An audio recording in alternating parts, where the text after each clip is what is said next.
Hey, I'm Caleb. Today's September 12th, and I was just wanting to do a little walkthrough of FuzzyGraph and some of FuzzyGraph's features, just to show anyone who wants to use it how to use it. So this is FuzzyGraph version 1.0.21. Probably when you see this video, it'll be a newer version already, but hopefully everything will be backward compatible. So for one thing, FuzzyGraph is graphing.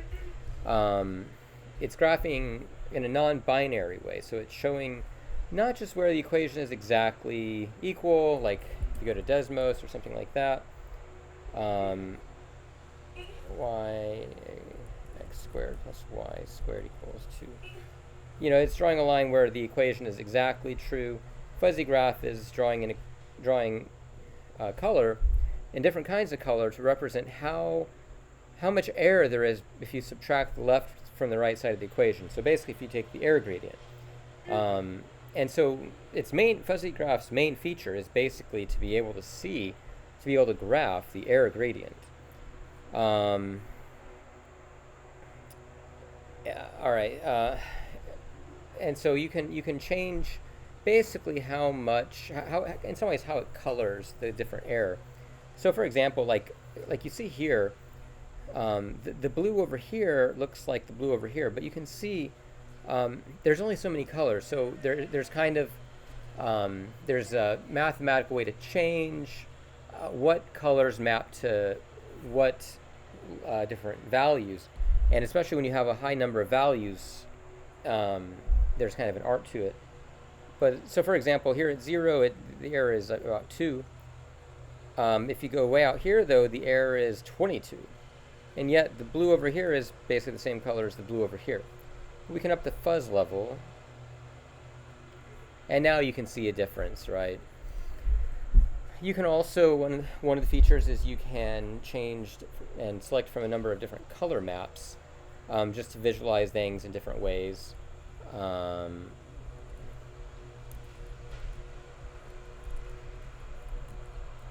Let's do a different equation here. One of my favorites, the quasar equation. Let's lower the fuzz there. Okay, so I want to show you. You can zoom in. You can zoom in. Click the plus button. You can see the little loading indicator up there. You can zoom out. You can go back to the normal home area, which is centered 0, 0. I guess we're already there. Let's zoom in a bit more. You can also turn off the axes. So if you want to see just the way the math looks without any of the axes there, cutting it up. You can see this function here is interesting.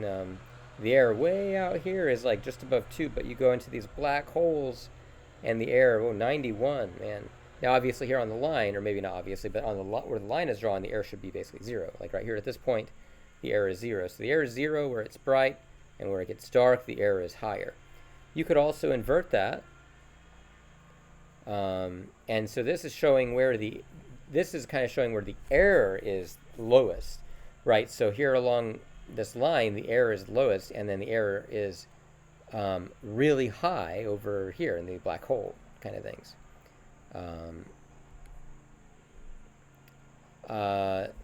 Okay, so you can also, though, you can also pan, so drag this over, pan around. But you can also, so you could, a few other features I want to show you. So one, you can share the graph with someone else. So if you just copy this equation that it outputs, I'm going to just open up a new window, paste it here. Now this URL has what's called query string parameter, so it's got the URL, if the axes are on, how zoomed in you are, where the center is centered at, all that. So if we just hit enter, if you share that URL with someone, they can have, you can then share exactly what you're looking at in FuzzyGraph with anyone, just by sending them that URL. You can also save an image. And so I'm going to save this image. You can even change the some of the, like the size of the image. So if I want it to be a cleaner number, or maybe I just want it to be 1000 by 1000. And you know what? Actually, let's center it perfectly. 0, 0. Let's zoom in a tiny bit. Y height is, let's call it 3, and I don't want the axes on. We open this image, and there we go. But here's another cool thing.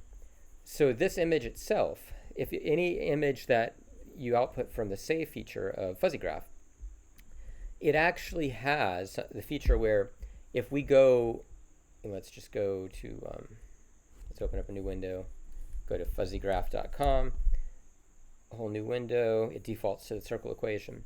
Let's open that file that we just outputted. Where was it? This one. Yeah. So let's open this and watch what happens. So it's loading, but the equation, okay, so the graph came back, our settings like axes on came back, and the equation that we put in. And so we can play with this. We can turn the axes on. We can change, we could change the color scheme. So basically it reloads the whole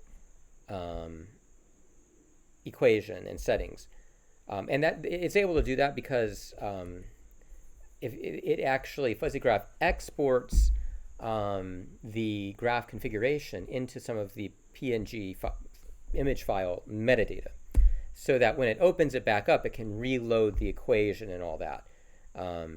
Okay, so that's another feature. So save and open help just I've got a little video intro to FuzzyGraph there. One other feature that I think is really cool is, there's too many FuzzyGraphs open. Let's close all these down. Actually, so this feature, it's this button here, and it says download offline copy of FuzzyGraph. And so if I click it, you can see it downloaded this. I'm going to rename this FuzzyGraph local. And so this file here, it's about just over a megabyte. This single file, I can double click on it. And actually, let me do something else. I'm going to turn off my internet, and I'll show you. Let's go to google.com. Oh, no internet. Right. Close FuzzyGraph. Close it. Now we'll keep this open. Now we'll close it. FuzzyGraph.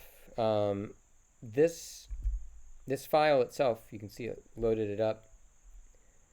And this is itself a complete copy of FuzzyGraph. And again, we're offline here. So, y equals x squared. This is not just an image. This is of course, this is the full FuzzyGraph program. I can even save something, or I can even open, if I saved another graph somewhere else. Let's go back to that one we did before. I can open this here in the offline version. So basically, you can use FuzzyGraph even if you're not connected to the internet. So that's all the features I wanted to share today. And you can go to FuzzyGraph.com. I'm not on the internet right now, so I can't show you, but FuzzyGraph.com if you want to use FuzzyGraph, and it's free to use. Thanks. Bye.